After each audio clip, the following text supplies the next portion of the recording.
Hello and welcome. Successful Ukrainian counterattacks in Donbas and Ukraine attempting to kill Putin. This and more in the Situation Report.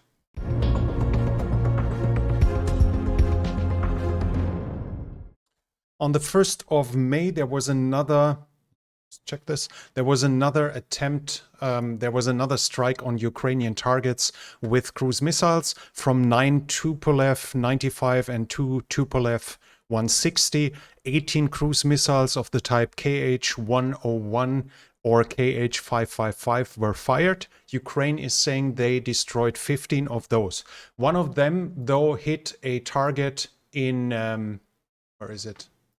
hit a target in Pavlograd.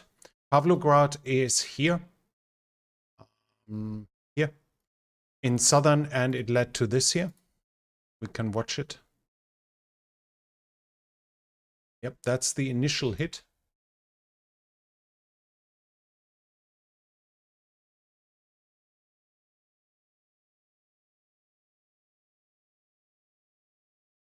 And just a moment.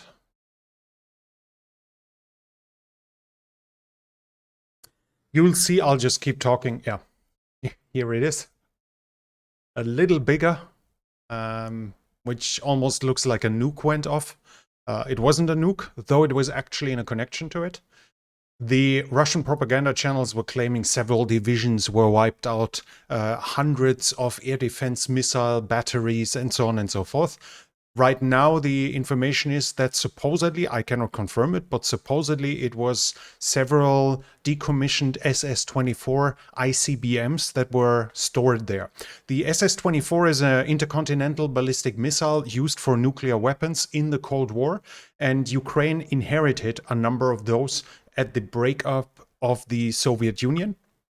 This led to them later signing the Budapest Memorandum, handing over their nuclear weapons to Russia and decommissioning the nuclear weapons. And so what was there was supposedly several of those missiles that were stored there but not dismantled yet. They were decommissioned, no longer being used, but as intercontinental ballistic missiles, they obviously have a huge propellant storage to transport this amount of nuclear weapons across the globe.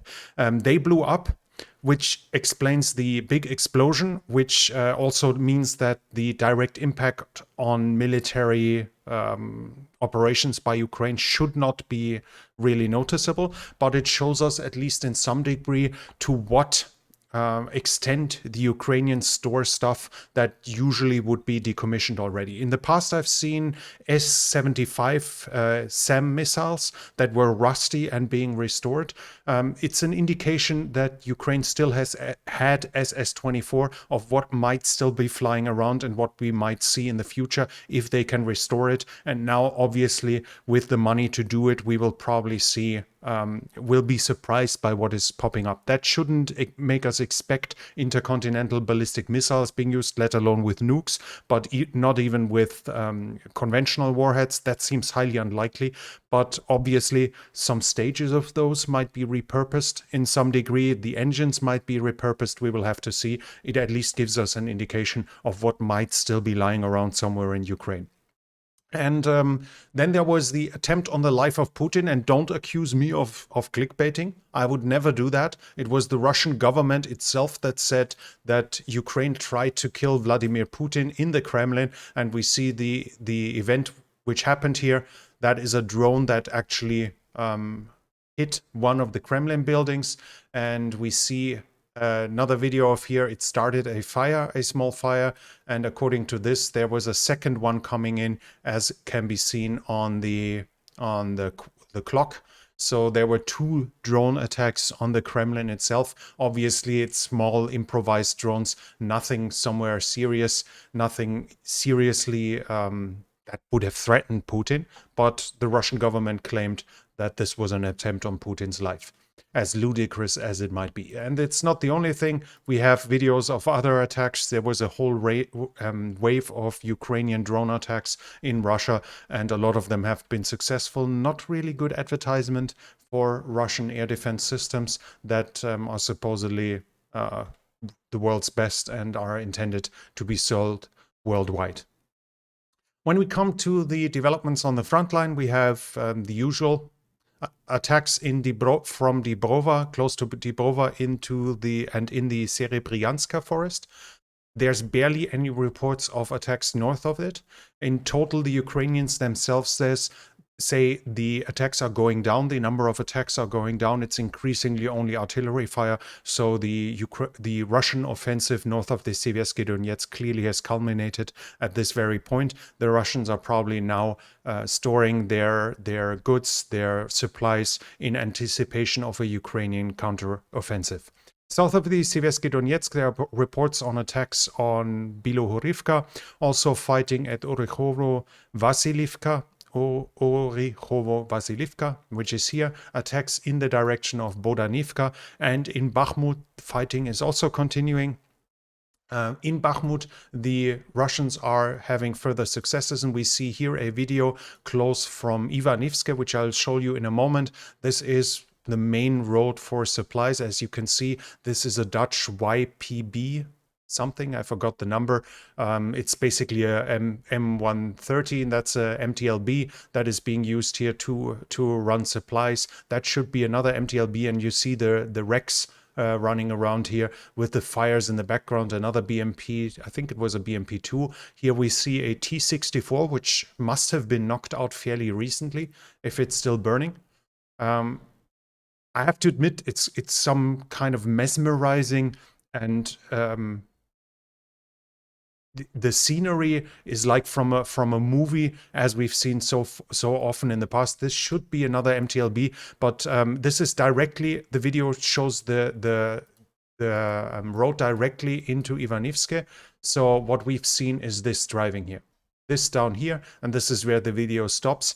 You can see, as it's visible until there, it's still possible to supply Bakhmut, and while the Russians are pushing in the direction of Fromove, the supply into the rest of Bakhmut that is still under Ukrainian control is still possible. The Ukrainians are saying they do occasional counterattacks, but if there's an opportunity, but there's no doubt that the Russians are slowly still creeping forward within Bakhmut, taking block by block, extending their control over the city. The further south, close to Avdifka, we have reports, and they are kind of surprising. We have a Russian mill blogger saying that there was a penetration of the Russian front lines by 1.5 kilometers, and he says it's close to Troitske. This is here. So at Novoselivka, supposedly the Ukrainians penetrated 1.5 kilometer deep into the Russian defensive lines and have captured something, have captured territory. Around Avdifka, we have reports on about attacks on Avdifka itself. Novobakhmutivka, here around here into the direction of Novokalinove were further Russian attacks. Avdifka itself, Siverne, Pervomaiske, Vodiane is also the area here is contested, and what is also interesting, Wargonzo is saying a Ukrainian troops after shelling, so after a preparatory, I think it is, artillery bombardment, did a counterattack in the direction of Vodiane, and they were partially successful, as we can see here. Partially successful is obviously dubious, but we have to see that some of the advances where they claim they advanced is really literally just going from this tree line to this tree line. That's all the successes. So if the Ukrainians have been successful, it might very well be that their forward positions are now from here moved to here or something like this. So 100 meters, 200 meters, or in this case, a kilometer. But the overall extent of those advances should not be overstated.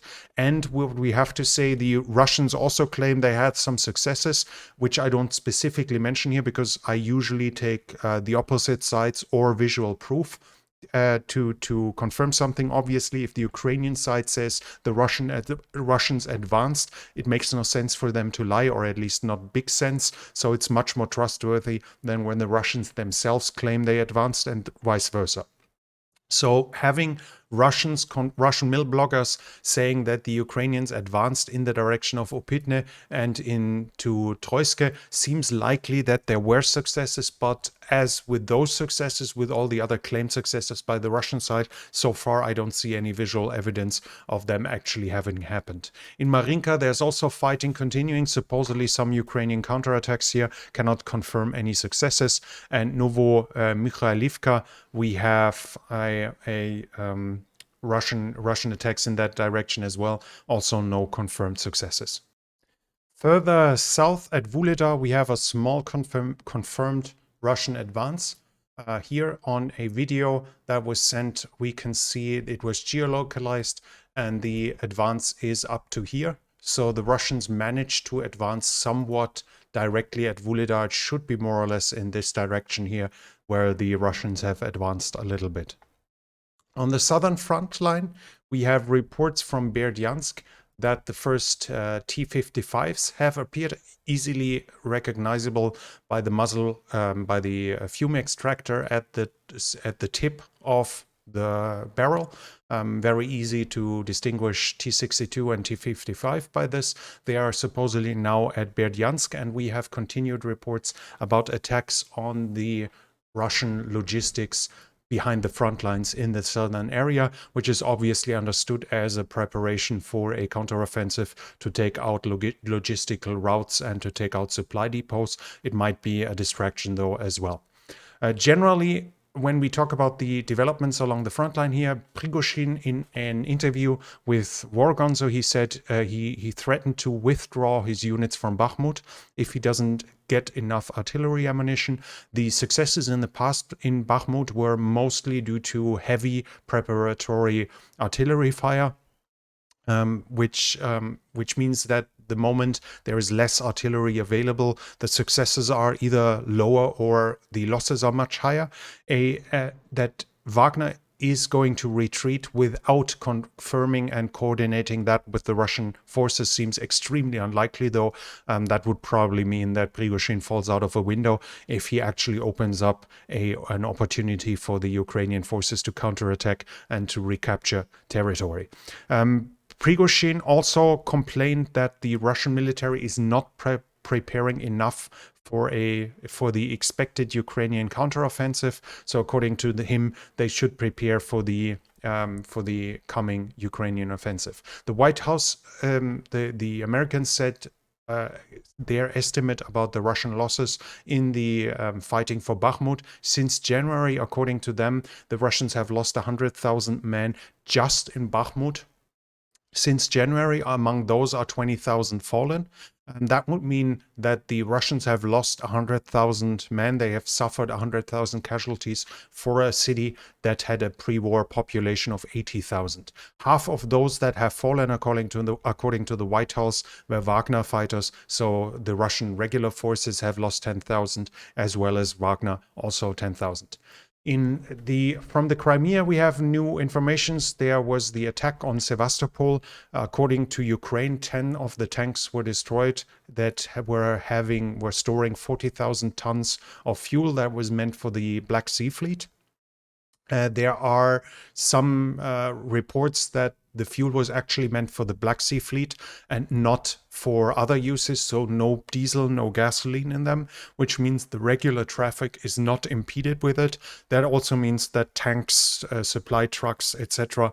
will not be impeded by this attack. It just reduces the available fuel for the Black Sea Fleet inside of Sevastopol. For a Ukrainian counteroffensive, that should have a negligible effect, as some tanks supposedly survived, and obviously the Russians should be able to refuel the ships inside of Sevastopol harbor with tankers that refuel, for instance, from Novosibirsk. So in general, this should not have a sizable impact whatsoever, despite some claims.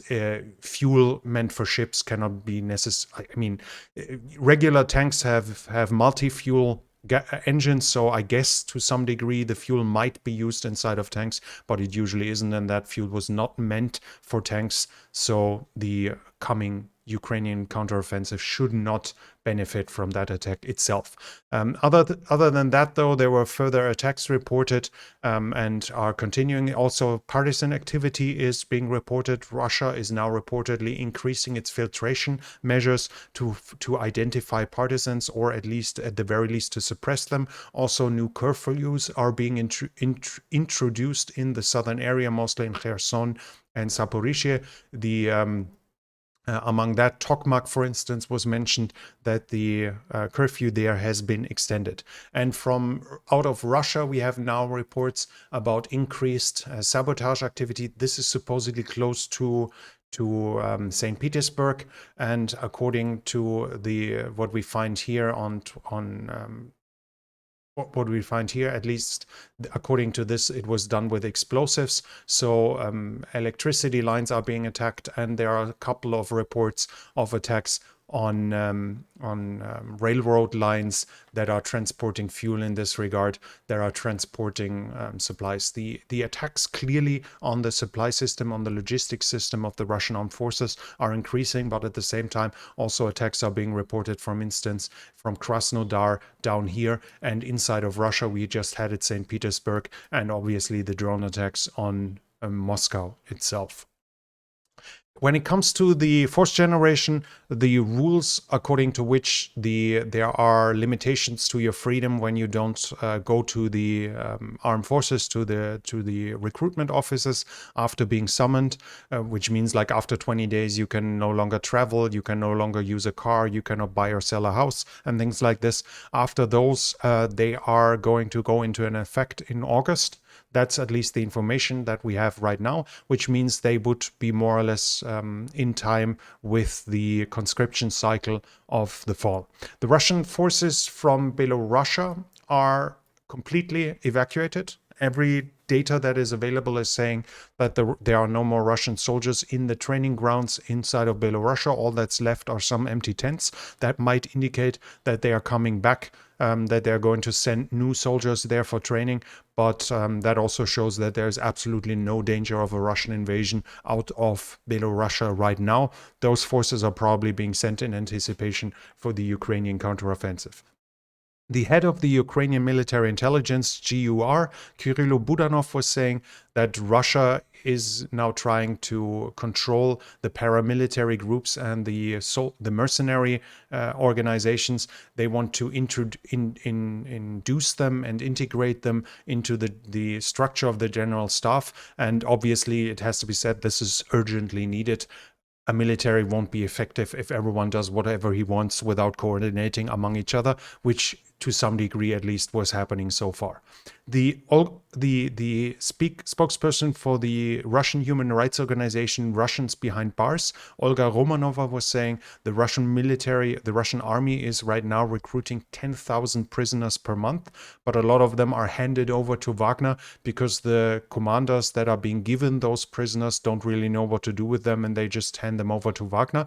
And at least this seems to be somewhat confirmed by the Ukrainian General Staff, which was saying in its latest reports about 600 new prisoners in Wagner training centers that are being prepared for combat in Ukraine. And we have reports from Russia that in several cadet schools, the graduation was further sped up.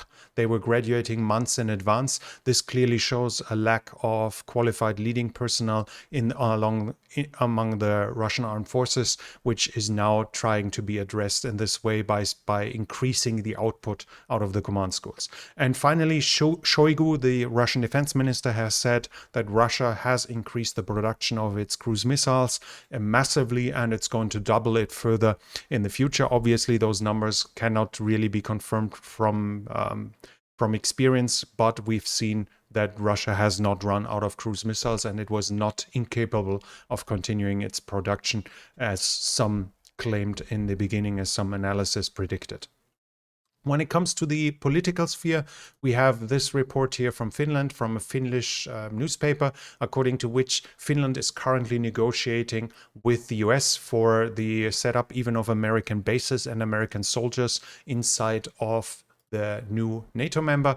Obviously, a massive implications, as the whole front line here is now a NATO front line, and American soldiers might be among on that front line a few, what is it, 150 kilometers away from St. Petersburg even, or even less than that, which is now a possibility and shows the big strategic successes that Putin has so far achieved in this war by extending his presence on the NATO by over, what is it, 1,500 kilometers, and creeping closer to American positions inside of Europe, which are now going to be in Finland. We have another big success for the Russians in the UN General Assembly, which was voting to accuse Russia to being the aggressor inside of in the war in Ukraine, and obviously Russia voted against it.